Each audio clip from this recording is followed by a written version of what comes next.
Imagine being expelled from school for a crime you didn't commit. No evidence, no trial, just whispers and an anonymous tip. Rachel Monroe lost everything in one night, until a forgotten veteran with a fractured mind became the only person who could prove her innocence. This is her story. Rachel Monroe knew something was wrong the moment she walked through the school doors that Monday morning. The usual chaos of lockers slamming and voices echoing through the hallways had been replaced by something else. A thick, uncomfortable silence punctuated by whispers. Eyes followed her. Heads turned away when she tried to make contact. Rachel Monroe, report to Principal Hartley's office immediately. The voice over the intercom made her stomach drop. She'd never been called to the office before, never been in trouble. Her mind raced through possibilities as she walked the endless corridor, her sneakers squeaking against the linoleum. Principal Hartley wasn't alone. School board members filled the small office, their faces arranged in identical expressions of disappointment and decision. Rachel's father, Tom, stood in the corner, his work shirt still stained with grease from the morning shift at the garage. Tom's expression was answer enough, shoulders tight, jaw clenched, the look of a man who'd already lost the fight. "Miss Monroe, do you know why you're here?" Hartley's voice was cold, administrative. "No, sir. The school was vandalized last night. Extensive damage to property, graffiti covering the west wall, 12 faculty vehicles with slashed tires." He slid a blurry photograph across the desk.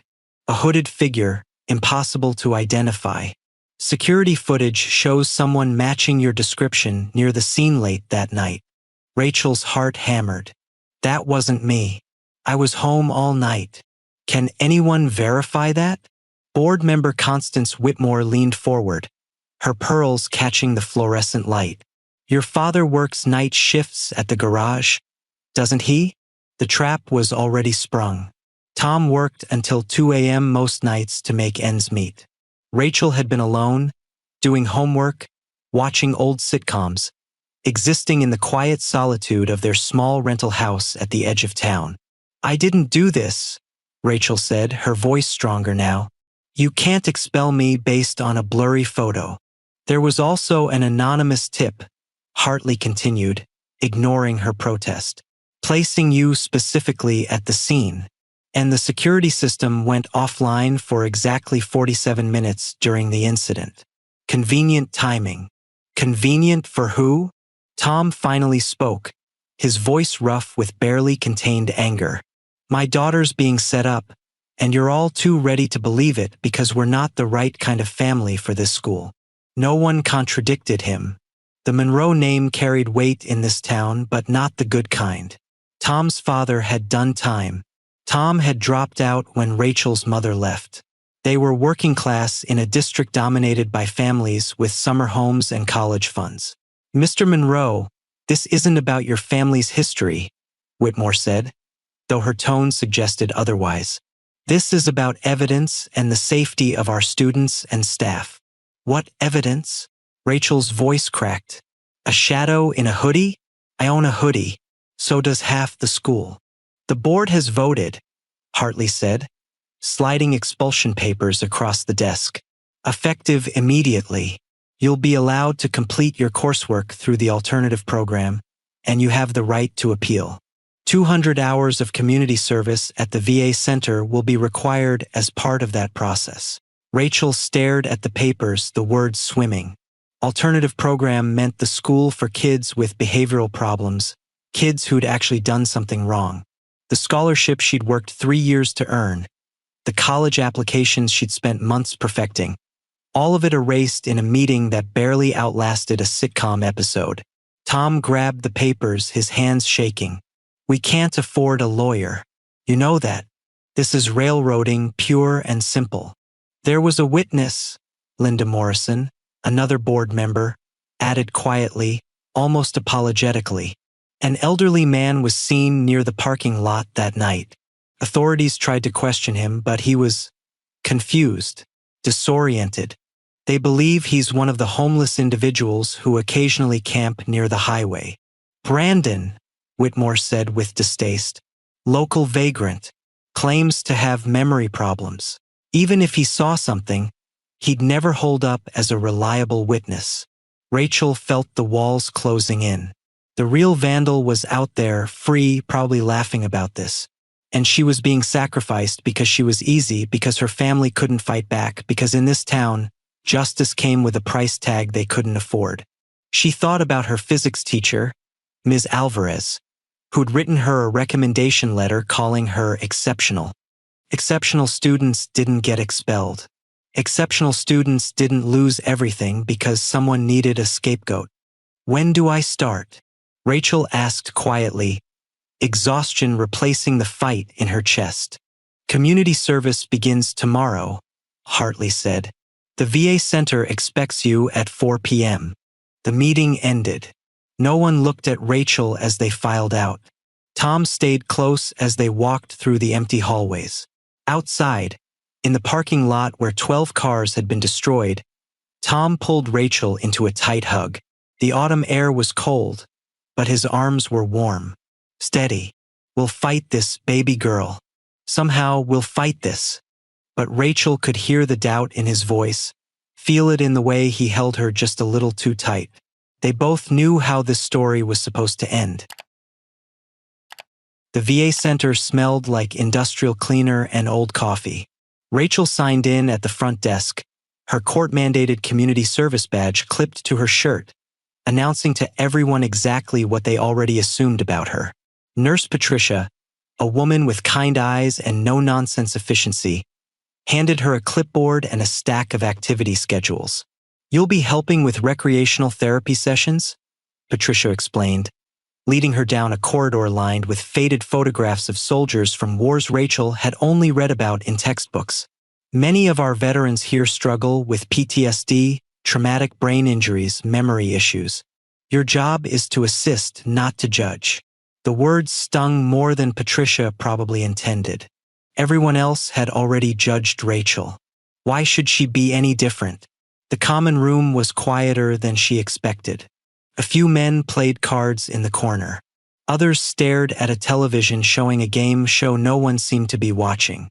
And there, by the window, sat a man in a faded leather vest, methodically arranging puzzle pieces that didn't fit together. That's Brandon, Patricia said softly. He's been coming here for memory therapy for about 3 years now. Good days and bad days, you understand?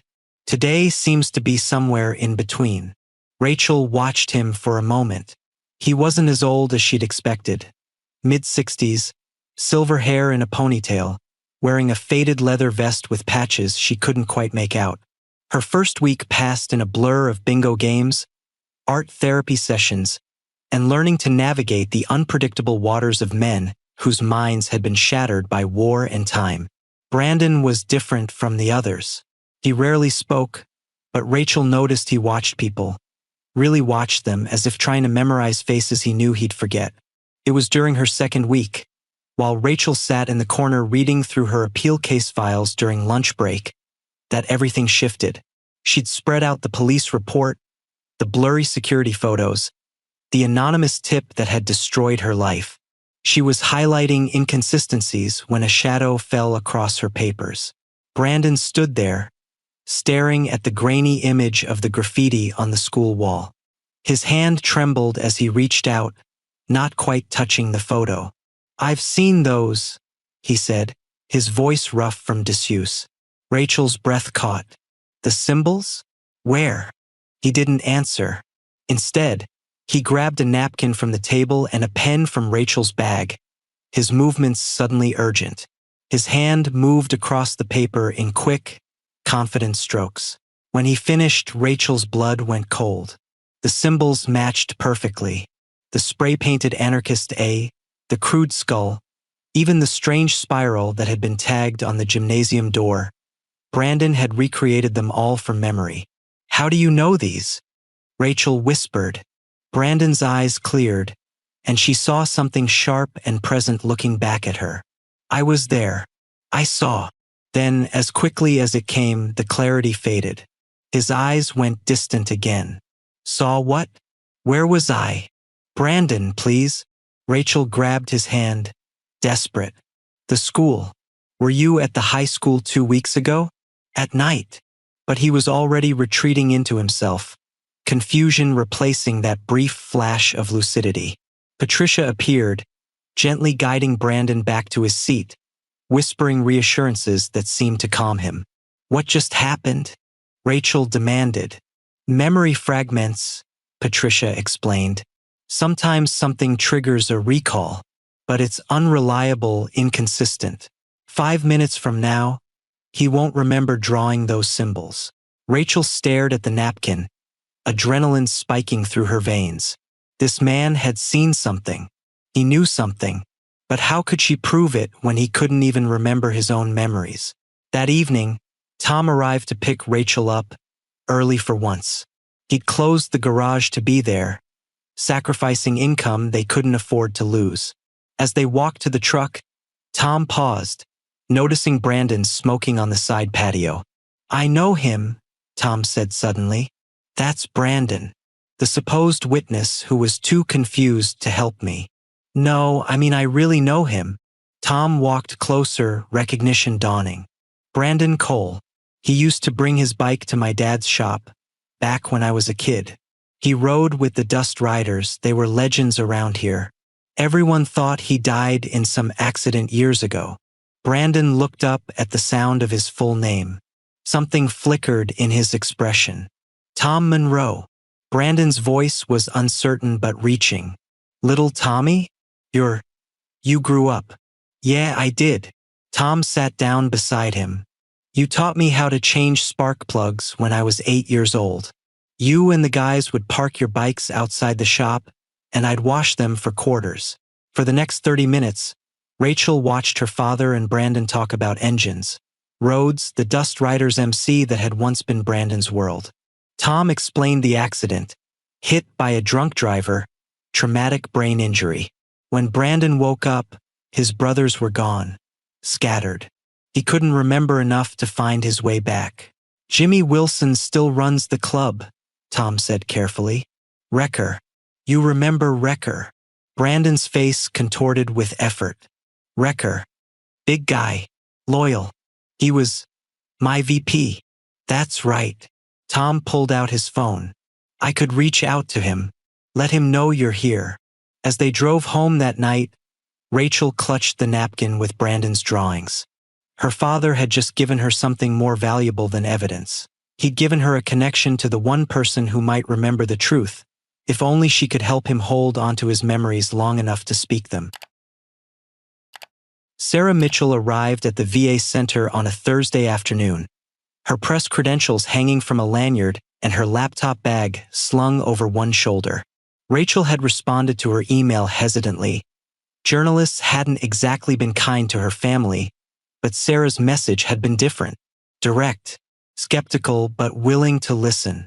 I covered the Dust Riders MC about 6 years ago, Sarah explained as they sat in the cafeteria. Human interest piece about veteran motorcycle clubs. Brandon Cole was in my research, listed as missing after his accident.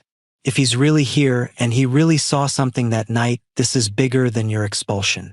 Rachel slid the napkin across the table. He drew these, perfect matches to the vandalism.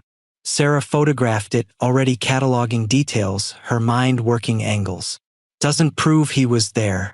Defense would argue he saw photos online, or you showed them to him. I know. Rachel's frustration bubbled up. But he said something else during his lucid moment. He mentioned headlights and laughter. Young laughter. He keeps repeating this phrase in his sleep. Patricia told me. Didn't mean for it to go that far. Over 2 weeks, Sarah investigated persistently. Tyler Stratton, the mayor's son, had his BMW repainted 3 days after the vandalism, silver to black, matching paint flecks at the scene. It's circumstantial, Sarah admitted, but it's a thread. The breakthrough came from an unexpected source. Tom had reached out to Jimmy Wrecker Wilson through a mutual friend at an auto parts supplier. Wrecker was hesitant at first. Brandon's disappearance from the club had left wounds, questions about loyalty and brotherhood that time hadn't fully healed. But when Tom explained what Brandon might have witnessed, Wrecker's response was immediate. "We take care of our own. Always." The Dust Riders started visiting on Saturday mornings. 6 men at first, then 8, then a dozen, their motorcycles lined up in the VA parking lot like a show of force that needed no words. They brought Brandon his original club vest, patched and preserved, and photos from rides decades past. They told stories, filling in the gaps his fractured memory had left behind. Rachel watched the transformation. Brandon's bad days became less frequent. His eyes held focus longer. The presence of his brothers seemed to anchor him to reality in ways therapy never had. "You're his family," Rachel said to Wrecker one afternoon. "He's ours," Wrecker replied simply. "We thought we'd lost him. Turns out he just got lost for a while." During a group therapy session in week 3, Sarah arrived with new evidence. A hardware store receipt, obtained through a Freedom of Information request to local businesses. Tyler Stratton had purchased spray paint, exact colors matching the vandalism, the afternoon before the incident. "There's more," Sarah said, pulling up security footage on her laptop. The neighboring medical clinic's parking lot camera. Police never checked it because it doesn't face the school directly. But watch. The timestamp read just after 11 that night. A silver BMW pulled into frame, 3 figures emerging. They moved toward the school, arms loaded with cans. 40 minutes later, they returned, laughing, one of them clearly limping. "Tyler broke his ankle skateboarding that week," Sarah noted, according to his Instagram, which he quickly deleted. "But I have screenshots." Rachel's hands shook. "This is it. This is actual evidence. We still need Brandon's testimony to place him at the scene," Sarah warned, "and to identify Tyler specifically. The footage is too grainy for facial recognition." That evening, Brandon had his clearest episode yet. Rachel, Tom, Wrecker, and Sarah were all present when Patricia brought him a cup of coffee and the medical clinic footage played on the common room television. Sarah had arranged for it to be shown during the news segment she'd pitched to the local station. Brandon stopped mid-step, coffee cup frozen halfway to his lips. His eyes locked on the screen. "That's the car," he said, his voice steady and certain. "That's what I saw." Everyone went silent.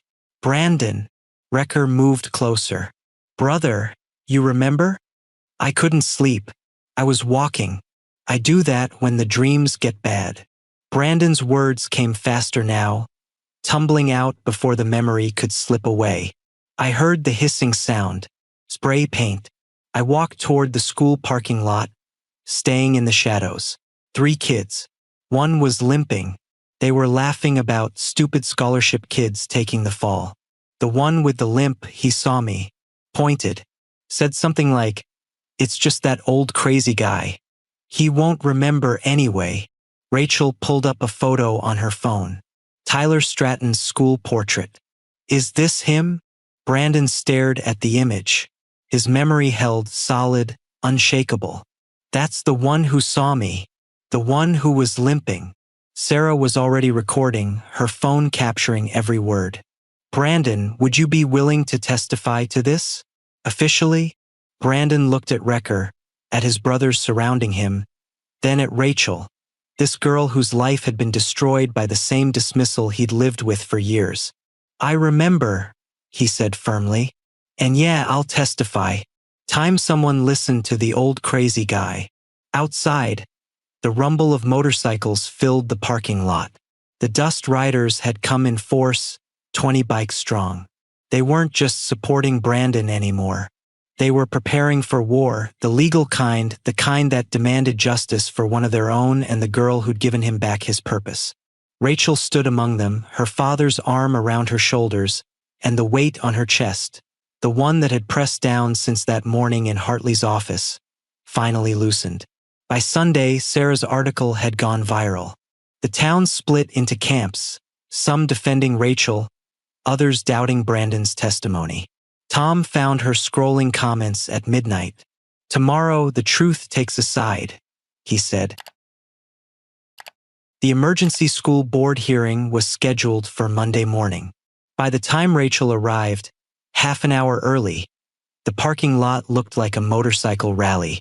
23 dust riders had shown up, their bikes gleaming in the autumn sun, engines rumbling a low warning that vibrated through the building's foundation. Inside, Rachel sat at the appellant's table with her father, Sarah, and a pro bono attorney Sarah had convinced to take the case.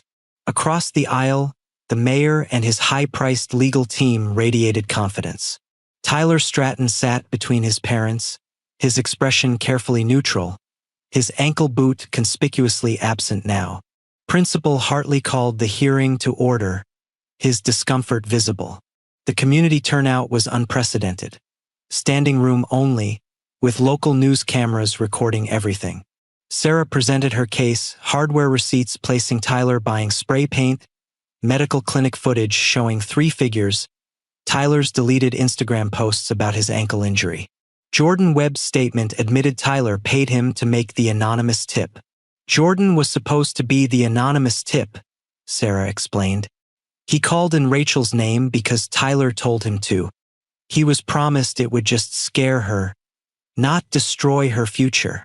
The mayor's attorney objected repeatedly, calling the evidence circumstantial, the witness unreliable, the Instagram posts irrelevant. But the real battle began when Brandon took the stand. He walked in flanked by Wrecker and 2 other dust riders, wearing his club vest over a pressed shirt. Steady hands, clear eyes, and the bearing of a man who'd found his ground again. The mayor's attorney pounced immediately during cross-examination. "Mr. Cole, you've been diagnosed with traumatic brain injury and early-onset Alzheimer's, correct?" "Correct. You experience memory loss, confusion, disorientation on a regular basis?" "I do. So how can this board trust that your memory of that night is accurate? You could be confusing events, mixing up faces, fabricating details based on suggestion." Brandon's jaw tightened. "I've forgotten a lot of things. Forgotten whole years of my life. Forgotten my brother's name sometimes. Forgotten how to get home." He paused, looking directly at Tyler. "But I remember that night crystal clear, because that boy looked at me and decided I didn't matter. Decided I was too broken to be believed. And I've had people look at me that way every day since my accident. Not a single person moved. I remember the silver car," Brandon continued. "I remember 3 kids. I remember the one with the limp pointing at me and laughing. I remember the graffiti they sprayed, and I remember thinking I should tell someone. But who listens to the crazy old vet, right?" His voice hardened. "Turns out my brothers listen. This girl listens. And maybe it's time this town started listening too." Wrecker stood up in the gallery, followed by every single dust rider. A wall of leather and solidarity. The mayor's attorney tried to recover. "Your Honor, this witness is clearly unreliable. I've heard enough." Board member Morrison cut him off, her voice sharp. "I'd like to call for an immediate vote on reinstating Rachel Monroe and opening a criminal investigation into Tyler Stratton's involvement." "You can't be serious," the mayor sputtered. "My son. Your son is visible on security footage entering the scene with materials matching the vandalism," Morrison shot back. "He has a documented injury consistent with the timeline. He paid a witness to lie, and a decorated veteran risked public humiliation to tell the truth." She looked at her fellow board members. "We made a mistake, a serious one, and I move we correct it immediately." The vote was 4-1, with only Constance Whitmore dissenting. Principal Hartley cleared his throat. "Rachel Monroe, on behalf of this board, I apologize for the injustice done to you. Your expulsion is hereby overturned, your record expunged, and you are welcome to return to classes immediately." Rachel couldn't speak. Tom pulled her close, his shoulders shaking with relief. Tyler was escorted out, his expression finally cracking. He looked at Rachel, regret or just fear of consequences. Too late for apologies. Criminal charges would follow. His father's political career was over. But the real moment came outside, in the parking lot where this had all begun. The Dust Riders formed up around Brandon, and Wrecker presented him with something Rachel hadn't expected: a new patch for his vest. Road Captain, it read, an honored position. You never stopped being one of us, Wrecker said, his voice thick. We just lost track of each other for a while. Welcome home, brother. Brandon's eyes filled, but he smiled. Thought I'd forgotten how to get back. Memory's a funny thing, Wrecker replied. Sometimes you need the right people to help you find your way. 3 weeks later, Rachel spoke at a town council meeting. The VA Center received a $50,000 donation from the Dust Riders. Brandon moved into veterans' housing, near his brothers, dignity restored. I learned something through all this, Rachel told the packed meeting hall.